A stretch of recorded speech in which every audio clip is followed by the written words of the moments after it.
কৈশোর মানেই অজানাকে জানার দুরন্ত কৌতূহল, কিন্তু সেই কৌতূহল যদি হয় খুনের অভিজ্ঞতা নেয়া কিংবা জেলের জীবন কেমন হয় তা পরখ করা, তবে তা সমাজ ও সময়ের জন্য এক অশনি সংকেত।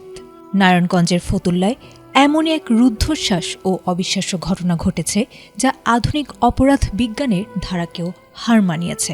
একদল কিশোরের কেবল অভিজ্ঞতা অর্জনের নেশায় বলি হতে হয়েছে 11 বছরের অবুঝ শিশু হোসাইনকে।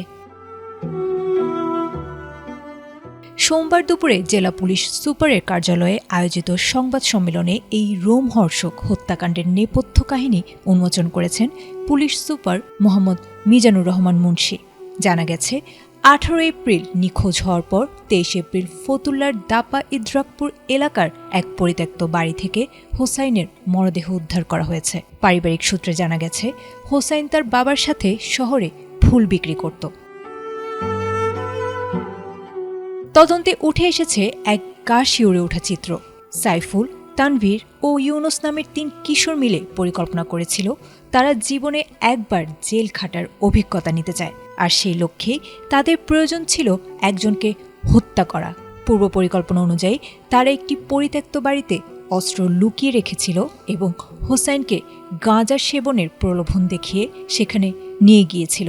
সেখানে আগে থেকেই ওঁত পেতেছিল তাদের আরও 3 সহযোগী। সবাই মিলে অত্যন্ত নির্মমভাবে ছুরিকাঘাতে শিশুটিকে হত্যা করে সেখান থেকে পালিয়ে গিয়েছিল।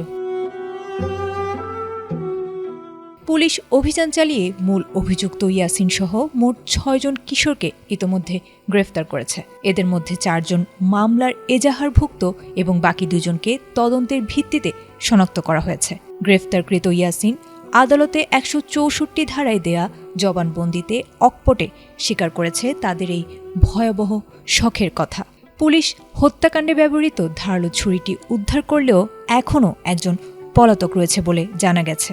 খেলার ছলে করা এই নিষ্ঠুর পরিকল্পনা যে কতটা ভয়াবহ হতে পারে, ফতুল্লার এই ঘটনাটি যেন তারই জলজ্যান্ত প্রমাণ।